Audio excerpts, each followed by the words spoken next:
네, 오늘 브이라이브는 지금부터 한 50분 정도 진행이 될 것 같고요. 감독님께서 이제 제가 여쭤보는 그런 질문들에 따라서 적극적으로 말씀해 주시지 않을까 싶습니다.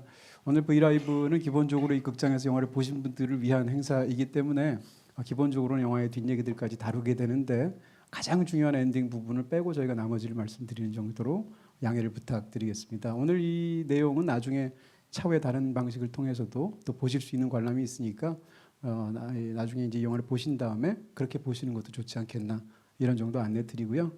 이제 막 시작했으니까 계속해서 감독님께 여쭤보도록 하겠습니다.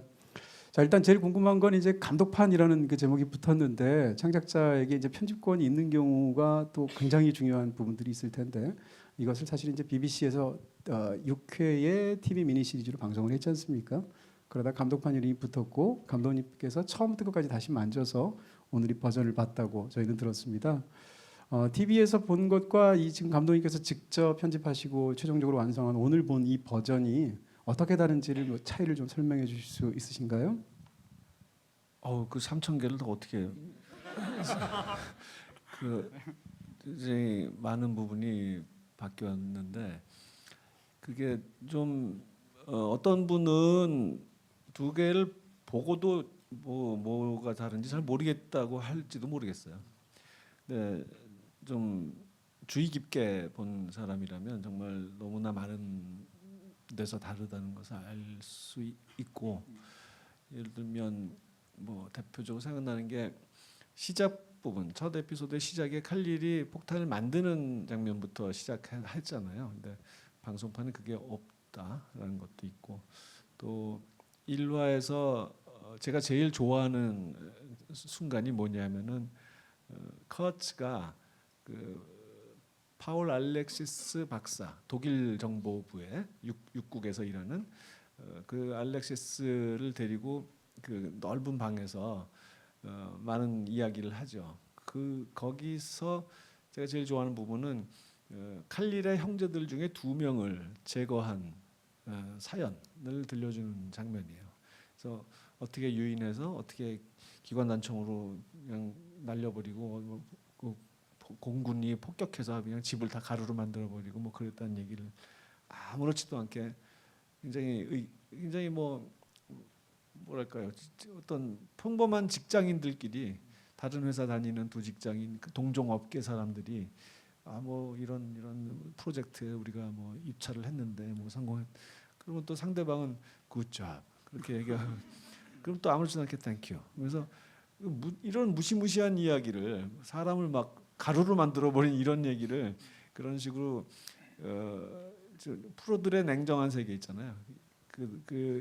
그런 거 일에 집중하다 보면 생명이라든가 이런 것의 가치에 무감각해지는 그런 상태.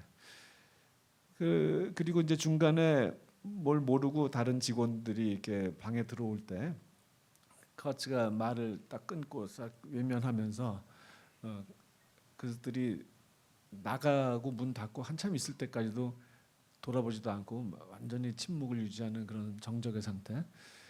그런 그 커츠의 어떤 때는 쾌활하고 사교적이다가 또 어떤 때는 아주 냉정해지는 그런 다양한 모습을 보여주는 순간, 이런 것들이 방송판에서는 없어졌어요. 그래서 그런 것이 꼭 들어가야 된다라고 생각해서 넣었고, 또 중요한 게 마지막 에피소드에서는 이거 정말 중요한 문제인데 칼릴이 그 클록 라디오, 이 시계 라디오의 배터리를 뺐다. 예전에 숲에서. 그것은 정말 지금 보신 것처럼 그 순간의 플래시백으로 처리되어야 맞는 건데 관객이 모르고 있어야 되는데 방송판에서는 바로 그 순간에, 그러니까 에피소드 6의 6화의 시작 부분, 숲에서 옷 벗으라고 할 때 그때 다 보여줘요. 배터리를 빼는 거를. 그래서 그렇게 되면 관객은 그 대학에서 커츠가 그 가디 베커에게 문제가 생기면 그때 배터리를 빼라고 해라고 시킬 때, 그리고 가디가 찰리에게 빼라고 말할 때 이미 관객은 다 알고 있잖아요. 거기 배터리가 없다는 거는. 그렇게 되면 뭔가 좀 많이 달라지죠. 제가 각본을 썼을 때는 그런 게 아니었는데 그런 차이들이 이제 큰 것들이 몇 개 말씀드린 거고 그 외에도 편집은 똑같아도 어떤 테이크를 쓰느냐. 그러니까 테이크라는 게 이제 하나의 장면을 찍을 때 여러 번 찍잖아요. 보통 드라마가. 근데 뭐 5번을 찍었다 똑같은 거를. 그 중에 1번 테이크를 쓰느냐, 5번 테이크를 쓰느냐 이런 것도 굉장히 중요한 선택인데 때로는 방송국과 제가 의견이 다른 때도 있었어요. 그래서 다른 테이크가 사용되기도 했고 뭐 그밖에 음악이 바뀌기도 하고 뭐 방송판에는 있는데 여기에는 없고 그런 것도 많고 뭐 컬러도 다르고 음향 디자인도 다르고 뭐 많이 다르죠. 네, 사실 이제 이 영화를 보면서 가장 재밌는 것 중에 하나가 이제 보았던 장면이 나중에 리플레이되거나 다시 플래시백되거나 했을 때 그 장면의 의미가 그게 그런 뜻이었다는 걸 더 확장돼서 알면서 그 이면을 보는 재미가 굉장한데 왜 그런 어떻게 보면 서스펜스의 뇌관을 제거하는 것 같은 그런 편집을 왜 TV판에서 했는지 좀 의심스러운 부분도 있는 거고요. 감독님께 이제 여쭤보고 싶은 것은 이제 이 영화가 사실 원작이 워낙 방대한 내용이지 않습니까? 아까 보니까 600페이지가 넘는 소설이던데, 근데 이것을 이제 TV 시리즈 형식의 6시간 형식에 맞아서 고르신 것이 가장 크다라고 말씀해 주셨는데요. 만약에 이 영화를 2시간짜리 극장판으로 만드셨다면 지금 우리가 보고 있는 영화에서 이 굉장히 풍부한 많은 얘기들이 있는데 어떤 얘기들이 완전히 날아갔을까요? 뻔하죠. 이 모사드 요원들, 커츠의 부하들, 시몬 리트박이라든가 그 흑인 여성 레이첼, 미스 바흐, 슈벨리 이런 그 요원들의 이야기들이 이제 대폭 사라져서 그들은 그냥 병풍이 됐겠고, 그다음에 칼릴의 네트워크에서 유럽의 극좌파들, 헬가, 메셀바인, 로시노 이런 사람들 얘기도 많이 축소됐겠죠. 그래서 다 주인공들 위주로만 그렇게 구성됐겠죠. 그 길이를 제외하고 말씀드린다면 이제 텔레비전 시리즈의 영화를 만드신 경험과 이전에 그 영화를 만드신 경험을 비교해 보시면 어떤 점이 가장 다르게 느껴지셨습니까? 한 회 한 회를 이렇게 끝 아닌 끝을 내는 것이 차이죠. 그게 흥미롭고 재미있는 일이었는데 이게 무슨 뭐 블랙미러처럼 이렇게 한 회에 딱 이게 종결되는 게 아니잖아요. 쭉 흘러가는데 그렇다고 해서 뭐 6시간짜리 영화를 찍어놓고 1시간 단위로 그냥 인절미 썰듯이 이렇게 잘라서도 되는 것도 아니고 적당한 엔딩을 모든 에피소드가 가져야 하기 때문에 각본 쓸 때부터 그것은 굉장히 중요하게 생각했던 요소고 되게 TV 시리즈를 만들다 보면 에피소드의 엔딩이 바뀌기도 한다고 하더라고요. 각본과는 다르게 편집하다 보면. 저는 이제 그런 일이 없게 하려고 굉장히 노력을 많이 했습니다. 그래서 항상 아슬아슬하게 궁금하게 다음 회를 보고 싶게 그렇게 만들기도 해야 하고, 근데 그것이 단순히 그냥 좀 싸구려 클립행어가 되지 않게 하려고 그러니까 중요한 그 고비, 이 찰리라는 한 사람의 그 이것도 일종의 성장 드라마라고 봤을 때 그 사람의 성장의 여정 속에서 가장 중요한 만남의 순간들을 한 이야기의 매듭처럼 그때 배치를 하려고 했습니다. 그래서 처음에 커츠와 만난다. 이렇게 해서 첫 번째가 끝나고 똑같은 빨간 메르세데스 벤츠를 만난다. 그렇게 해서 끝나고 마지막에는 세 번째는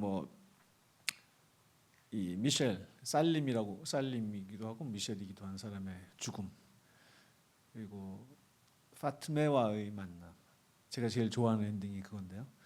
그다음에 칼릴과의 만남, 그리고 이제 마지막 엔딩. 그렇게 이 가디 베커와의 재회 이렇게 끝나는 거죠. 그래서 가장 중요한 순간들을 그렇게 배치를 하면서도 조마조마한 그런 기분을 느낄 수 있도록 최선을 다했습니다. 사실 이제 그동안 감독님께서 그 영화를 만드셨을 때 인터뷰할 때마다 제 입장에서 굉장히 이렇게 아쉽다 이렇게 느껴졌던 부분이 뭐였냐면 감독님이 이제 대안에 관한 그러니까 라스트 씬을 사실은 이러저러한 대안들이 있었다라고 말씀해 주실 때였어요. 감독님 영화들의 라스트 씬들이 굉장히 흥미롭지만 대안들도 굉장히 흥미롭게 저한테 느껴져서 와 그걸로 찍었으면 어땠을까 이런 생각을 예를 들어서 이제 공동경비구역 JSA 같은 엔딩들을 들으면서 제가 항상 느꼈었거든요. 지금 감독님 말씀해주신 바로 그 부분인데 이제 이 영화를 보면서 어떻게 보면 6번의 엔딩을 저희가 즐길 수 있었다라는 것이 이 TV 시리즈 굉장히 재밌는 점이라고 생각이 드는데 근데 그 엔딩 중에서 이제 저한테 굉장히 강렬하게 남아 있는 것은 인물들의 등장의 엔딩을 사용하는 경우들이 무척 많았다라는 겁니다. 에피소드 4도 그랬었고 에피소드 5도 그랬었는데 이 영화에서 사실 칼릴이라는 인물은 영화의 뭐 5편 끝까지 거의 안 나타나지만 강력하게 임재하고 있다가 마침내 한 편 남겨두고 등장할 때 그 강력함이 있었고요. 또 파트메 같은 경우도 마찬가지죠. 감독님께 들려 이제 질문드리고 싶은 것은 이제 이 영화가 굉장히 흥미로운 것 중에 하나가 이 많은 인물들이 등장하는 순간인데 새로운 인물들이 팔레스타인 쪽이든 이스라엘 쪽이든 계속 공급돼서 관객들에게 들어온다는 겁니다. 그리고 그런 인물들이 이물감 없이 잘 섞이고 또 새로운 동력이 수혈돼서 너무 잘 흘러가는 느낌이 있는데 지금 말씀드렸던 그 질문을 드리고 싶은데 칼릴이라는 굉장히 초강력한 인물이 있는데 이 인물의 등장 타이밍을 포함해서 인물들의 등장에 관한 이야기 감독님의 생각을 좀 듣고 싶은데요. 예, 그게 뭐 보신 대로인데 이것이 재미있는 방식이죠. 찰리라는 사람을 중심으로 해서 그 사람이 누군가를 하나씩 만난다는 거. 그 과정을 마치 그 영웅의 그 신화적인 스토리에서 영웅이 그 통과 의례를 거쳐서 자기 임무를 완수하고 또 고향에 돌아오고 하는 식의 그 여정을 그렇게 누군가를 계속 만남을 통해서 누군가와의 만남을 통해서 묘사를 하고 있어요. 그래서 처음에 그냥 말하자면 관념적인 과격파, 그냥 뭐 입만 진보적인 그냥 그 부르주아 삶에 대해서 너무 혐오하고 부끄러워하는 그러나 실제 이 인생의 참된 고통에 대해서 경험해 본 적은 없는 그런 순진한 사람이 뭔가 호기심과 모험심에 끌려서 그리고 사랑에 끌려서 위험한 세계에 뛰어들어서 호된 그 경험을 하면서 이런 사람 저런 사람 이쪽에 속한 사람 저쪽에 속한 사람 또 가운데 있는 사람들을 만나면서 어떻게 세상을 깨달아 가는가 그걸 거치면서 자기 자신이 어떻게 내면적으로 성숙해지는가 하는 그런 여행을 다루고 있기 때문에 만남이라는 게 참 중요했습니다. 그래서 그들을 어떻게 첫 등장시키느냐가 이 시리즈의 아주 관건이라고 생각을 했고 그 점에서 제가 제일 좋아하는 것은 파트메의 첫 등장입니다. 그러니까 정말 얼굴 없는 이름 없는 존재감 없는 그냥 하녀처럼 등장을 했는데 그리고 혹시 저 사람이 칼릴인가 싶은 그런 남자 타예 캡틴 타예가 나타나고 그 시중을 드는 여자처럼 멀리 뒤에서 잘 보이지도 않게 포커스도 안 맞게 앉아 있다가 결정적인 순간에 됐어 타예 이제 가봐도 돼 이렇게 그렇게 보내고 그 다음에 태도가 확 달라지죠. 저는 그 루브나라는 여배우의 그 몸놀림을 너무나 좋아했고 계속 그걸 좀 부추겨서 그렇게 해보라고 막 했는데 이 머리 수건을 풀어서 던지는 동작 걸어와서 의자에 앉을 때 다리를 이렇게 무릎을 쫙 벌리고 무릎 양손에 짚고 그렇게 앉는 자세 뭐 그렇게 아주 너무나 위험 있는 그런 리더의 모습 이런 것이 아주 촬영할 때부터 짜릿짜릿했습니다. 네, 지금 말씀해주신 것처럼 이제 영화에도 보면 이제 마티가 그런 말을 하죠. 그 파트맨에 대해서 우리가 그녀를 과소평가했다 뭐 이런 대사가 있었던 걸로 기억하는데 바로 지금 말씀하신 그런 부분이 아닌가 싶고요.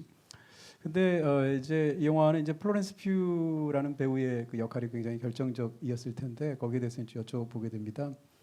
사실 이제 감독님의 필모그래피에서 이 인물이 이런 여성 캐릭터를 어디서 우리가 한번 근원을 찾을 수 있을까? 물론 원작이 따로 있지만 생각을 해봤는데 복수는 나의 것에 등장했던 배두나 씨가 맡았던 캐릭터랑 박쥐에 등장했던 그 김옥빈 씨가 맡았던 캐릭터를 합친 것 같은 그런 느낌이 있어요.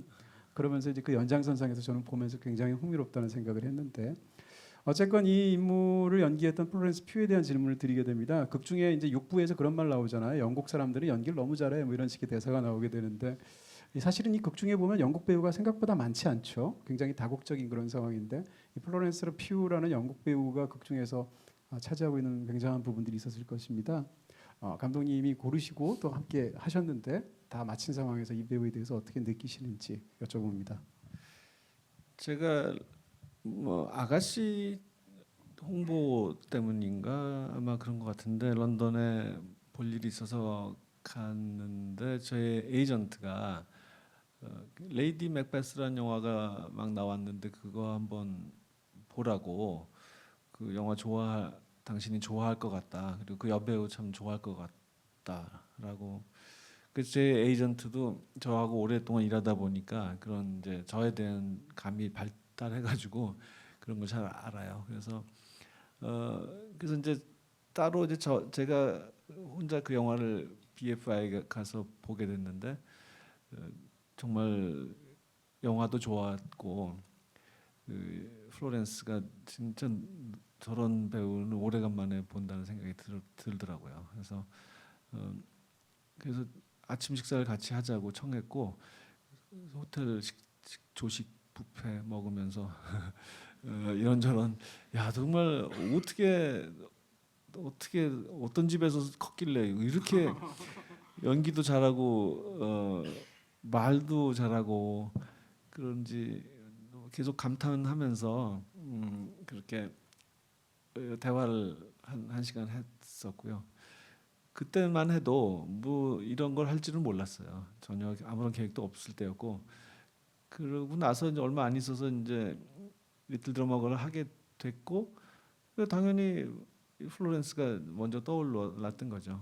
그리고 BBC, AMC 사람들 그리고 이 제작자들하고 저하고 첫 그 국제 전화 회의를 하는데 여배우를 누구 쓰면 좋겠냐고 묻길래 플로렌스 퓨라고 있는데 아마 당신들은 잘 모를 거야 신인이라 근데 그런 사람이 있어요 나는 그 사람이 좋아요라고 했더니 막 웃더라고요. 왜 그러냐면 자기들도 똑같이 이미 생각하고 있었다는 거예요. 정말 무명의 이제 막 이름이 알려지기 시작한 그런 신인인데 모두가 그 사람을 떠올리고 있었다는 것이 정말 운명이었죠. 예. 그리고 이제 알렉산더 스카스가드에 관한 이야기를 또 드리게 됩니다. 이 배우 정말 뭐 분위기로 완전히 압살하는 배우가 아닌가 이런 생각이 드는데 이 영화에서 어디서 봤을까 생각을 했더니 제 경우에는 이제 멜랑콜리아에서 봤던 기억이 있었습니다. 거기 이제 일부의 그 여자 주인공과 결혼하게 되는 남자로 나왔는데 거기서는 사실 그냥 약간 날카로운 정도의 이미지 같은 거였거든요. 근데 이 영화에서는 사실은 굉장히 과묵하면서 뭐 어떻게 보면 이렇게 전통적인 미남은 아닌데 굉장한 매력이 있고 극 중에서 뭔가 말을 안 해도 사연이 엄청날 것 같고 이런 연기들을 굉장히 잘했다는 생각이 듭니다. 이거 스텔란 스카스가드의 아들이기도 하잖아요. 이 영화에 또 저 배우의 아들도 나오죠. 초반에 그 연인으로 그렇죠? 예, 제레미 아이언스의 아들도 알이라고 하는 그 찰리의 짜증나는 남친 있죠. 찌질한 놈. 그게 오일 발라주는 남자. 네. 위대하신 제레미 아이언스 배우님의 아들이에요. 예. 어쨌건 잠깐 얘기 건너갔습니다만 알렉산더 스카스가드라는 선택은 굉장히 독특하게 보입니다. 그 배우는 이제 스웨덴 배우이고 또 그다음에 이제 뭐 여러 가지 선택으로 봐서는 고르기가 쉽지 않았던 것으로 보이는데 영화는 굉장히 잘 어울리는 것 같습니다. 이 알렉산더 스카스가드에 대한 이야기를 좀 해주시죠. 처음에는 저희 제작자들하고 저 또 캐스팅 디렉터 모두가 이 모사드 쪽 사람들은 누가 봐도 유대인 것처럼 보이게 정말 유대인 아니면 적어도 그렇게 보일 수 있는 좀 그게 좀 설득력이 있게 생긴 그런 사람 중에 찾아보려고 했는데 나중에 그런 생각이 들었어요. 이게 그런 식의 인종적인 선입견에 사로잡힐 필요가 있는 것일까? 그것이 오히려 그것이 오히려 더 위험한 생각 아닐까? 그래서 실제로 유대인의 분포는 굉장히 다양하고 우리 레이첼이 흑인 여성이잖아요. 그 흑인 유대인도 있고 막 금발에 파란 눈도 얼마든지 있거든요. 그래서 어떻게 생각하면 알렉산더 스카스가드는 가장 뭐 거리가 먼 유대인과 가장 거리가 먼 그런 외모라고 볼 수도 있겠지만 실제로는 저렇게 생긴 사람도 얼마든지 있기 때문에 그런 고정관념을 깨는 캐스팅이 이 영화에 더 걸맞다라고 생각했어요. 실제로 내가 모사드의 책임자라면 사람들 뽑을 때 얘들이 유럽에 가서 활동을 해야 된다. 그러면은 저렇게 생긴 사람들을 뽑을 것 같아요. 그런 생각으로 제가 이 알렉산더를 좋아하게 된 것은 빅 리틀 라이즈라는 TV 시리즈였고요. 그 니콜 키드만의 남편으로 나왔죠. 그래서 거기서 그 전까지 제가 알던 알렉산더 스카스가드랑 좀 다른 모습을 많이 보여줬기 때문에 그 전에는 왜 저 트루 블러드라는 그 청소년들이 좋아했던 뱀파이어 시리즈로 유명했는데 굉장히 이제 성숙하고 깊이 있는 연기를 하더라고요. 그 빅 리틀 라이즈에서. 그래서 그렇게 캐스팅을 하게 됐고 실제로 캐스팅 과정에서 그러니까 그 알렉산더 고민할 때 니콜 키드만이 거기 가서 해 괜찮아 막 그랬다고 그 니콜 키드만이 많이 도와줬다고 하더라고요. 예. 부인 말을 들어야죠. 그 연장선상에서 이제 배우 얘기를 빼놓을 수 없는 게 사실은 이제 제가 워낙 좋아하는 배우이기도 하고 이 영화에서 진짜 탁월하다라고 생각되는 게 마이클 셰넌입니다. 마이클 셰넌은 뭐 현존하는 가장 뛰어난 배우 중에 한 명이 아닐까 생각이 드는데 이 영화에서 아니나 다를까 정말 굉장한 사람이다라는 생각이 드는데요. 이런 배우랑 같이 활동하시면 같이 이렇게 하시면 정말 감독님 입장에서 너무 기분 좋을 것 같아요. 예, 마이클 셰넌은 그러니까 알렉산더 스카스가드가 미국의 유지태라면 마이클 셰넌은 미국의 송강호라고 할 수 있습니다. 그 알렉산더가 굉장히 그 논리를 중시하는 그래서 정말 단어 하나라도 이것이 왜 이렇게 돼야 되는지 그것을 자기가 머리로 완벽하게 이성적으로 이해하지 않으면 납득하지 않으면 연기를 하지 못하는 그 철저하게 논리적인 그런 타입이라면 이쪽은 굉장히 본능적이고 좀 유연하달까요? 근데 뭐 그게 좋고 나쁜 것의 문제는 아니에요. 그냥 뭐 자기가 잘 이해가 안 돼도 감독이 이렇지 않을까라고 말을 했을 때 뭐 한번 해봅시다라는 그런 좀 모험심이 좀 더 있다고는 할까요? 그 대신 좀 골치 아프게 만드는 건 있죠. 뭐 테이크마다 연기가 좀 다르고 막 그래서 편집할 때 좀 힘들 수도 있는 거고 그런데 송강호 씨처럼 이 셰넌 씨도 자기 것만 생각하지 않고 전체를 보는 눈이 굉장히 뛰어나고 현장에서도 그 자기 차에 혼자 가 있는다거나 그러질 않고 계속 현장에 머물면서 모든 스태프들 일거수일투족을 다 관찰하고 있고 그러니까 여러 가지로 그 비슷한 게 많습니다.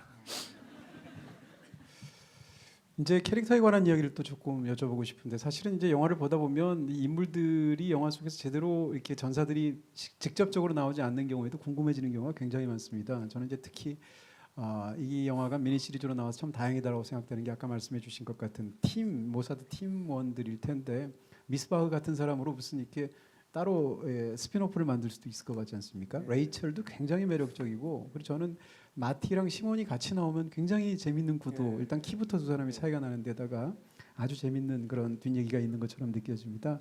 포함해서 이 영화의 주요 핵심적인 한 서너 정도의 주연이라고 말할 수 있는 인물들을 제외하고 감독님 입장에서 가장 흥미롭게 느껴졌던 인물을 만약에 하나만 꼽는다면 조연 캐릭터들 중에서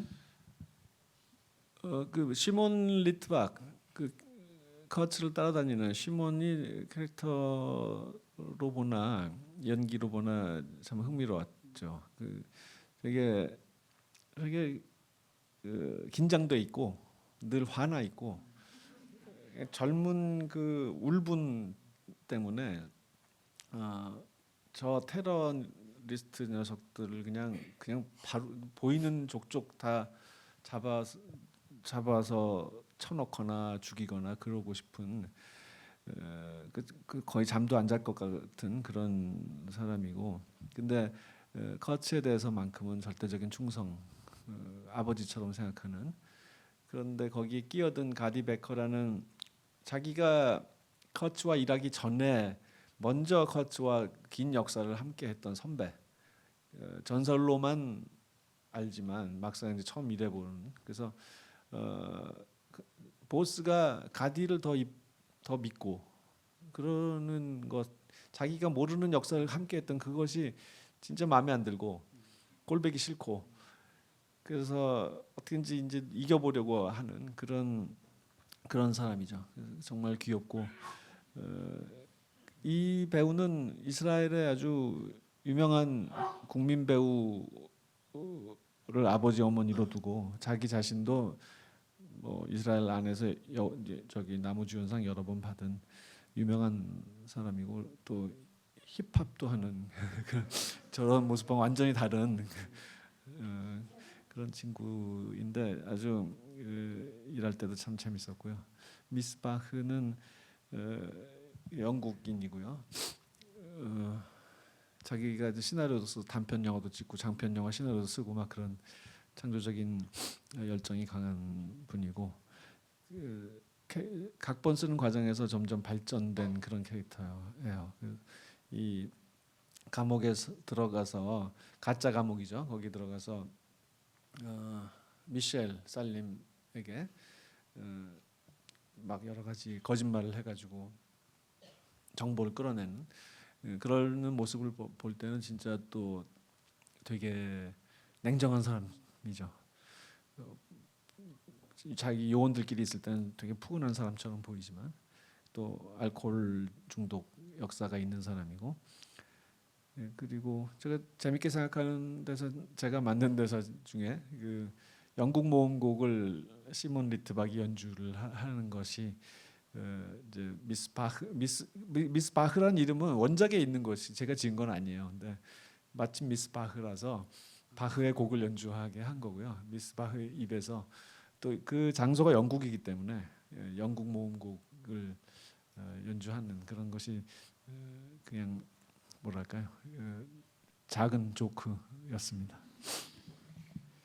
네, 이제 뭐 영화의 메인 어떤 뭐 이야기 가장 중요한 부분이라고 그럴까요? 그런 거에 관한 질문을 좀 감독님께 드리고 싶습니다.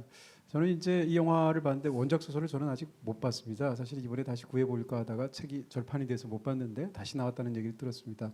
근데 어쨌건 이 이야기가 굉장히 흥미롭다는 생각을 했는데 다 보고 나니까 이 영화의 원형 같은 영화가 떠오르기도 했습니다. 그게 바로 히치콕의 오명이었는데요. 오명하고 굉장히 비슷한 모티브를 갖고 있다는 생각을 했습니다. 자기가 임무를 위해서 어떤 여성에게 접근을 했는데 그래서 포섭을 했는데 그 결과로 그 여성을 사랑하게 되고 그러다가 그 사랑하는 여성을 임무에 따라서 자기가 너무 증오해야 되는 적의 연인이 되는 것을 방관을 해야 되고 마침내 거기서 구해와야 되는 이야기인데 그렇게 본다면 이제 오명하고 이야기가 같습니다. 근데 어쨌건 이런 그 두 가지를 비교할 때 완전히 결정적인 차이가 이 영화에 하나 있다고 보여지는데 그것이 뭔가 하면 방향인 것 같거든요. 만약에 이 이야기를 만약에 칼릴과 그 다음에 주인공인 가디 그리고 또 주인공인 찰리 세 사람 사이에서의 삼각관계를 만약에 중심으로 놓고 본다면 흥미로운 것이 뭔가 하면 칼릴은 가디의 존재를 모르지 않습니까? 근데 가디는 칼릴의 존재를 다 알 뿐만 아니라 심지어는 도청을 통해서 두 사람이 이야기를 하게 되는 말이나 심지어는 배드신까지 다 듣게 되는 그런 상황인데 한쪽은 다른 쪽을 완벽하게 알고 있고 다른 쪽은 반대쪽을 전혀 모르는 상황이 저한테는 굉장히 흥미롭게 느껴졌어요. 근데 이 부분은 영화에서 굉장히 많이 감독님께서 다루고 계시지 않습니까? 이 영화에서. 예, 오명과 비슷하군요. 그거는 르카르 선생이 잘못하셨네. 제가 그렇게 한 거 아니고 원작이 있으니까.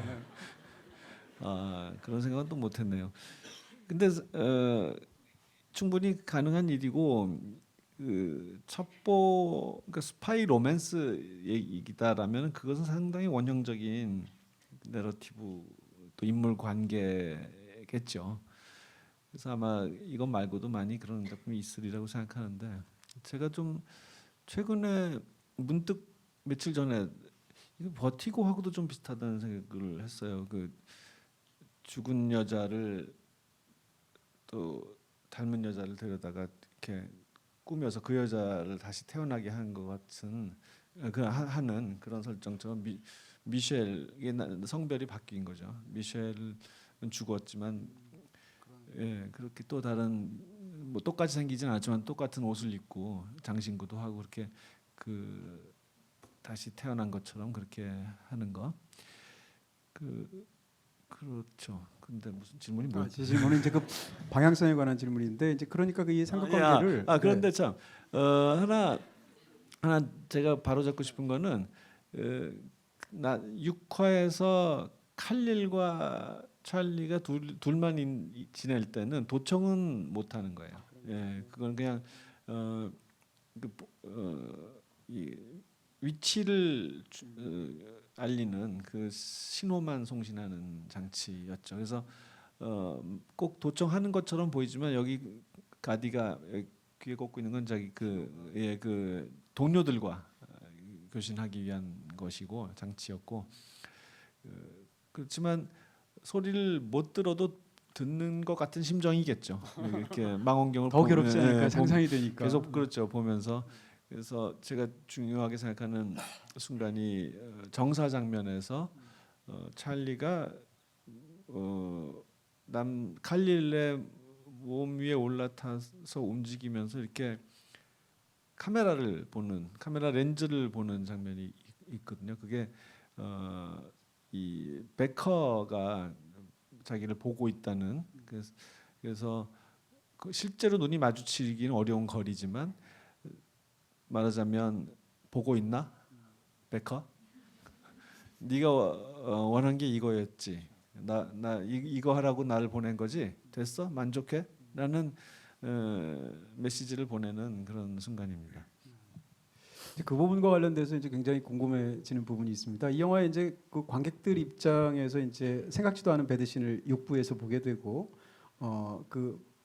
보고 싶었지만 암시만 되는 또 배드신이 앞부분에서 가디와의 사이에서 있는데 이 두 배드신을 비교를 해보면 앞부분에서는 배드신이 있기 직전까지의 상황 그다음에 그 이전에 수많은 성적인 긴장감을 계속 변주하다가 정작 그 장면이 나왔을 때는 두 사람이 관계를 갖는 장면은 나오지 않습니다. 그리고 이제 그 벌린 입과 그녀의 눈을 디졸브하면서 넘어가는 것으로 이제 영화가 마무리가 되는데, 근데 6부에서는 사실은 관객 입장에서는 기본적으로 두 사람의 사랑에 이입되어 있는데 영화 속에서는 어찌 됐건 적으로 설정되어 있는 칼릴한테 가서 두 사람이 이제 관계를 갖게 되는데 그 장면은 굉장히 아름답게 음악도 짜여져 있고 이제 화면도 공들여서 만들어져 있단 말입니다. 그러니까 제가 궁금한 것은 이 이야기에서 왜 칼릴과의 배드씨는 그렇게 묘사를 하시고 가디와의 배드씨는 생략을 하셨을까 이게 궁금해지는데요.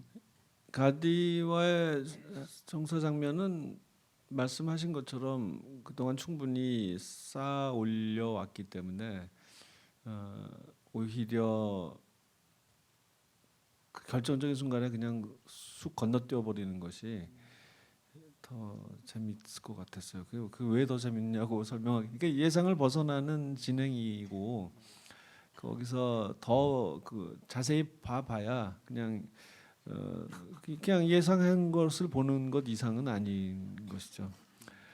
그런 반면에 제가 이상한 거군요. 칼릴과의 정사는 반대로 예상치 못한 것이기도 하지만 사실 그것은 복합적이죠. 칼릴과 정말 사랑에 빠진 것으로 느낄 수도 있고요. 실제로 그럴 수도 있는 것이죠. 찰리는 정말 쉽게 사랑에 빠지는 사람이고, 그리고 칼릴은 실제로 매력적인 남자고, 그의 매력이라는 것은 그동안 전설처럼 그 천재적인 테러리스트라고 모차르트 같은 테러리스트라고 했는데 막상 만나 보니까 그렇게 험악한 사람이 아니라 오히려 제가 캐스팅할 때도 그런 점을 굉장히 강조했는데 오히려 시인, 사상가 같은 그런 느낌의 차분하고 금욕적인 사람이죠. 그런 실제 칼리를 딱 만났을 때 급 끌리는 그런 심정은 저는 예상할 수 있었고, 그런데 그것과 다르게 한편으로는 이것은 베커에게 고통을 주기 위한 정사이기도 하죠. 아까 말씀드린 것처럼. 그리고 또 한편으로는 그냥 이것저것 다 떠나서 자기가 살기 위한 행위일 수도 있는 거예요. 이 위험한 상황 속에서 그러니까 그것이 보는 사람이 무엇을 기대하느냐 또는 무엇을 바라느냐에 따라서 다르게 해석될 수 있는 것이고, 그런 복합적인 성격을 갖게 하려고 배우들과 많은 이야기를 해서 너무 한쪽으로만 몰아가지 않도록 이런저런 해석이 가능하게 이렇게 연기를 하려고 했습니다. 그래서 이 장면은 정말 오히려 더 자세하게 보여줘야 하는 장면이었죠. 영화를 보고 나면 이제 가장 궁금해지는 게 감독님께서 말씀해주신 그런 그 부분일 텐데 과연 찰리의 칼릴에 대한 마음은 무엇이었을까 마지막에는 생각을 하게 됩니다. 말씀해주신 것처럼 이제 찰리는 금사빠인 건데 그런 특성을 감안하다 할지라도 이제 마지막 장면 세대 차이가 좀 나거든요. 금사빠라는 말 모르시는. 들어본 것 같은데. 갑자기 처음으로 우월감이. 금방 사랑에 빠진다는 사람을 일컬어서 금사빠라고. 네. 죄송합니다. 네. 근데 금사빠인 사람이기도 하지만 사실은 마지막에 이제 칼릴과의 관계가 굉장히 풍부하게 영화 속에서 보는 사람에 따라 달라질 수 있는데 저한테는 오히려 정사를 가진 장면보다 그 뒤에 캠으로 봤을 때 진실대로 다 말을 해주지 않습니까? 예. 그 진실대로 말해주는 장면 때문에 오히려 이 칼릴에 대한 그녀의 마음을 엿본 것 같은 느낌 같은 게 개인적으로는 굉장히 강했어요. 예, 그렇죠. 그리고 지시 받은 대로 라디오에서 배터리를 빼러 일단 내려갔는데 칼릴이 잠든 걸 확인한 다음에 그 막상 정말 망설이다가 못 하고 그냥 올라와 버리잖아요. 그러니까 그것만 봐도 칼릴에 대한 사랑이라는 것이 있긴 있었던 것 같고 그 저거 뭐 최소한 연민의 정이라도 가졌다고 생각합니다. 그리고 예 마지막에 이제 모든 게 들통났을 때 그때 찰리의 연기는 정말 연기가 아니라 찰리의 태도는 정말 진심이고 그래서 그 씬은 제가 정말 힘들게 찍었어요. 어떻게 찍었냐면 그 잘 눈치채기 힘들겠지만 그 씬 전체가 시점샷으로만 이루어져 있습니다. 그 두 사람의 정말 글자 그대로 시점샷, 완전히 렌즈를 보고 연기하는 그렇게만 이루어져 있어요. 그래서 그러니까 두 배우가 연기를 할 때 카메라를 상대로 연기를 해야 했기 때문에 정말 아주 애를 먹었고, 그러니까 감정을 가장 감정적 고조돼 있는 상황인데 그러니까 상대의 눈을 못 보고 카메라를 봐야 하니까 그리고 편집할 때도 이 시선이 연기하다 보면 잠깐 딴 데 갔다 올 수도 있는 거잖아요. 근데 이 모든 샷마다 시작과 끝은 항상 렌즈를 봐야 그 다음 샷이 또 시점샷으로 연결될 수 있기 때문에 그거 되게 신경 써서 편집을 했거든요. 그 완전히 서로에게 몰입하면서 관객이 그 사람의 입장이 되어서 그것도 양쪽으로 왔다 갔다 하면서 그렇게 그렇게 감정을 공유할 수 있게 그렇게 찍었습니다. 그럴 때는 찰리의 그 칼리를 향한 그 매혹과 연민 이런 것이 중요했죠. 사실 이제 감독님 영화에 최근으로 올수록 이제 멜로 영화적인 그 부분들이 좀 짙어지는 게 아닌가 싶은 생각이 있어서 굉장히 흥미롭게 생각이 듭니다. 근데 이제 이 영화를 보다가 이제 가장 로맨틱한 순간 중에 하나가 이제 가디와 이제 친밀한 관계를 이제 갖게 되기 직전에 두 사람이 이제 키 차이가 나지 않습니까? 그 상대를 이렇게 들어 올리는 장면이 있는데 그때 발 부분을 보여주죠.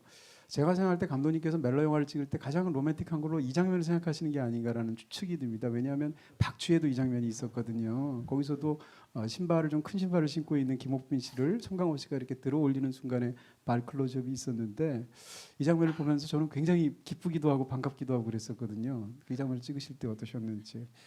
예, 캐스팅이 이제 이렇게 되는 바람에 그 이런 장면을 떠올리게 된 거죠.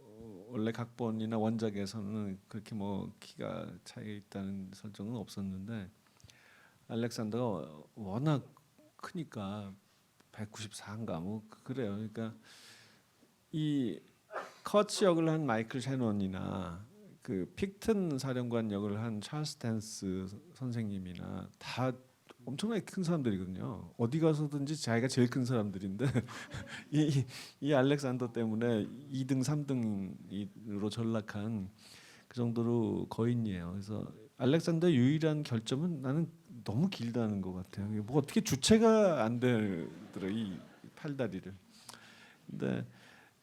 근데 또 플로렌스는 이렇게 보통 키 내지는 약간 작은 키 정도죠. 그래서 둘이 같이 다니면 재밌어요 보기가. 그래서 옛날 같았으면 뭐 50년대 영화 같았으면 그런 키 차이를 줄이려고 뭐 트릭을 썼겠지만 지금은 그런 시대가 아니니까 이제 오히려 그걸 더 이용해서 더 재밌게 귀엽고 좀 사랑스럽고 그렇게 보이게 하려고 했습니다.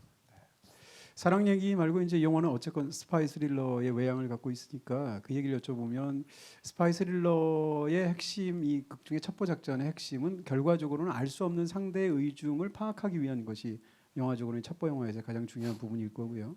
반대로 사랑 영화에서 가장 그 힘든 것은 상대의 마음을 정확하게 알 수가 없을 때 이제 힘든 거니까 결과적으로 하면 두 가지 모두 다 결국은 마음에 관한 이야기라는 거죠. 그래서 그 두 가지가 연결되는 게 이 영화에서 너무 멋지게 그려지지 않았나라는 생각을 하게 되는데요.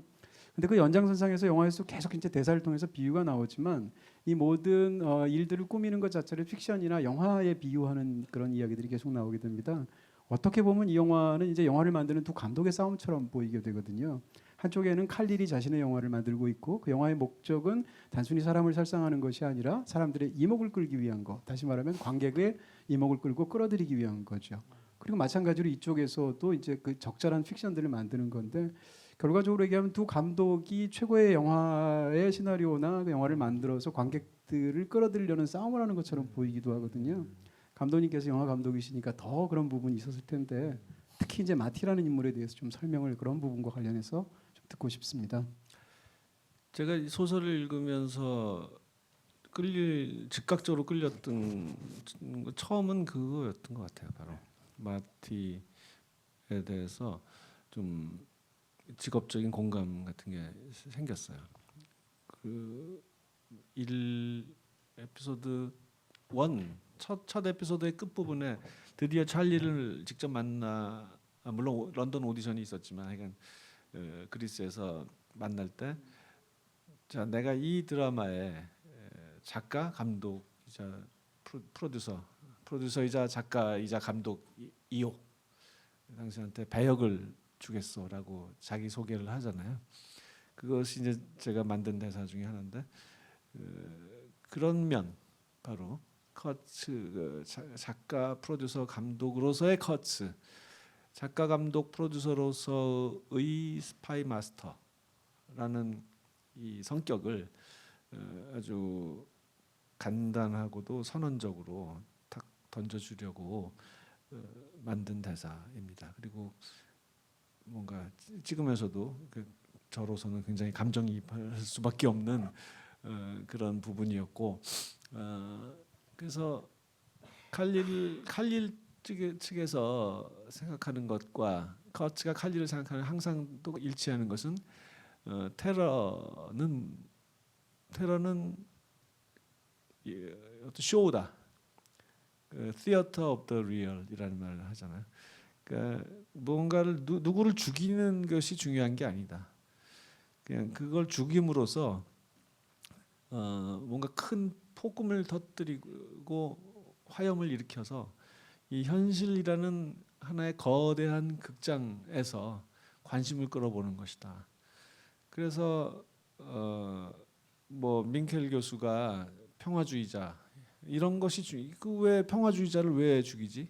팔레스타인 사람들에 대해서 동정적인 입장을 가진 사람을 왜 죽이나? 그렇게 의문을 가질 수 있지만 중요한 건 그런 것이 아니다라는 거죠. 오히려 그런 것이야말로 더 필요한 일이다라고까지 생각할 수 있는 거예요. 왜냐하면 민켈 교수의 희망, 말하자면 중동 지역에 두 국가 해법, two state solution이라고 부르는 공존하는 평화롭게 팔레스타인 국가와 이스라엘이 평화롭게 공존하는 그 해법을 모색하는 민켈 교수의 희망이야말로 판타지다. 그것은 허상을 쫓는 것이고 그런 헛된 희망을 막 가능한 일이라도 한 것처럼 떠들고 다니는 사람이야말로 더 위험하다라는 것이 칼릴의 생각이고 그렇기 때문에 칼릴의 특징은 무슨 군인, 정치가를 겨냥하는 게 아니라 항상 사상가를 겨냥한다. 그래서 뭐 학자, 교수, 뭐 언론인, 뭐 이런 사람들, 생각을 전파하는 사람들을 항상 타겟으로 삼는 것이죠. 그리고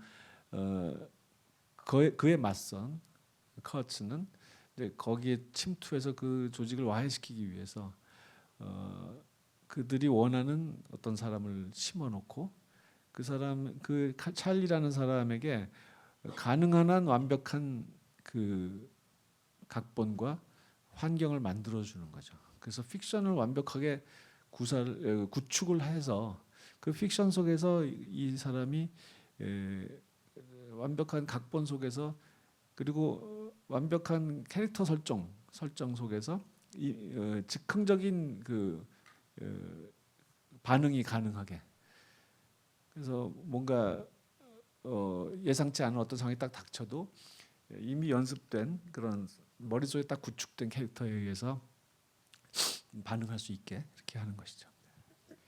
자, 이 정도의 시간이 거의 다 돼서 제가 마지막 질문을 드리고 라이브는 마치도록 하겠습니다. 그 이후에는 여러분들의 Q&A 시간으로 넘어갈 텐데요. 이제 영화를 보면서 사실은 되게 재밌었던 부분들이 굉장히 많은데 마지막으로 이제 질문드리고 싶은 것은 가장 감독님께서 그래도 영화를 보고 나면 스스로 이렇게 굉장히 상대적으로 뿌듯하게 느끼시는 부분이 있으셨을 텐데 예를 들어서 저는 이제 평범하게 보이는 장면이지만 약간 계단참 같은 게 있어서 이렇게 올라가는 부분이 있는 실내 장면 거기서 세 사람과 두 사람이 교대로 얘기하는 장면에 그 장면 구성이나 동선이나 이런 게 굉장하다는 생각을 했었거든요. 그런 것처럼 감독님께서 이 영화에서 가장 마음에 드시는 이건 진짜 하고 나서 뿌듯했다 이런 장면 좀 여쭤보고 싶습니다. 저는 마이클 셰넌 배우와 함께 같이 만들었던 것인데 이게 커츠라는 사람이 자꾸 상대방을 건드리잖아요. 몸을 이렇게 뭐 이런 데도 치고 막 자꾸 찰리 데려왔을 때도 이런 데 만지고 자꾸 그 사적인 공간을 침범하는 특히 서양 사람들 그런 거 질색하는데 되게 친근한 것처럼 뭐 처음 보는 사람들도 자꾸 그렇게 훅 들어와 버리는 거죠. 그게 어느덧 그냥 오 하면서 무장 해제되기도 하고 막 이런 사람이에요. 그래서 커츠가 어떤 인물인지를 대번에 알 수 있게 하는 그런 것이 원래 각본에 없었던 것인데 마이클 셰넌과 함께 그런 것이 재밌어하고 자꾸 그걸 해서 굉장히 볼 때마다 그것은 재밌고 뿌듯한 순간들이고요. 그리고 뭐이저 클록 라디오의 시그널을 배터리를 빼서 시그널을 끊음으로써 그것을 시그널이 끊어지는 것이야말로 진짜 시그널이다라는 그런 설정을 만든 것도 제가 좋아하는 부분이고 뭐 많이 있는데 이 정도로 그 오스트리아로 넘어가려고 할 때 이렇게 담배를 딱 끊어 폈을 때 그쪽에서 라이터를 부셔주는데 무심결에 불을 끄지 않습니까? 그런 유머 같은 것도 진짜 너무 재밌다라는 생각들이 들었었고요. 예, 제가 각색을 하면서 좀 관심을 많이 기울인 게 좀 유머를 많이 넣는 것이었습니다. 자, 이제 마치도록 하겠습니다. 감독님께서 이제 이 시간 어쨌건 브이라이브 보시는 분들께 또 우리 여기 계신 분들께 마지막 소감 말씀해 주시면 좋겠습니다. 예, 제가 다시 보니까 처음 첫 번째 에피소드까지는 좀 뭔가 복잡하고 인물 소개 많고 막 그래가지고 이게 좀 따라가기 힘들 수도 있겠다는 생각이 들었는데 이 소설 자체가 좀 복잡하기도 하고 그 복잡성을 너무 그냥 떠먹여 주듯이 그렇게 하는 것은 옳은 방법이 아니라는 생각이 들었어요. 이것은 확실히 혼란스럽게 출발을 하는 것이 이 주제에 맞다고 생각하고 첩보 드라마라는 것은 적어도 시작할 때는 좀 그런 것이 오히려 재미라고도 생각하고 틴커 테일러 솔저 스파이라는 영화를 보면은 끝나고도 이게 어떻게 된 건지 잘 모르겠는 있잖아요. 근데 그거보다 훨씬 낫다고 생각하고 아무래도 이거는 로맨스 영화이기 때문에 이 앞에서의 그 복잡하고 혼란스러운 음모와 막 함정을 파고 막 이런 이야기에서 점차 사랑과 개인의 이야기로 전환되는 그 과정 자체를 즐기면 좋을 것 같고 또 정치적으로도 이스라엘과 팔레스타인 양쪽에서 어느 쪽에도 확실하게 편들어주지 않는 그런 이야기입니다. 마치 아주 악마적인 테러리스트를 잡는 모사드 영웅들의 활약을 다룬 그런 이야기처럼 시작하지만 차츰 뒤로 갈수록 거꾸로 아랍 사람들이 얼마나 힘든 역사를 견뎌왔는지 그리고 이스라엘이 또 얼마나 폭력적인 마지막에 그 관계자들 다 하나씩 암살하잖아요. 그런 이 전체적으로 그런 균형에도 굉장히 신경을 많이 썼습니다. 그리고 여러분께서 이거 보시고 재밌으시면 이스라엘 팔레스타인 분쟁의 역사 그리고 또 그 팔레스타인뿐만 아니라 세계 곳곳에서 벌어지고 있는 분쟁에 대해서도 좀 관심을 갖고 우리나라에서 벌어지는 일들이 외국에 아무도 관심 없다 그러면 얼마나 외롭겠습니까? 그런 것처럼 남의 고통에도 눈을 돌리고 귀를 기울이는 그런 기회가 되면 좋겠습니다. 네, 감사합니다. 브이라이브 여기서 마치도록 하겠습니다.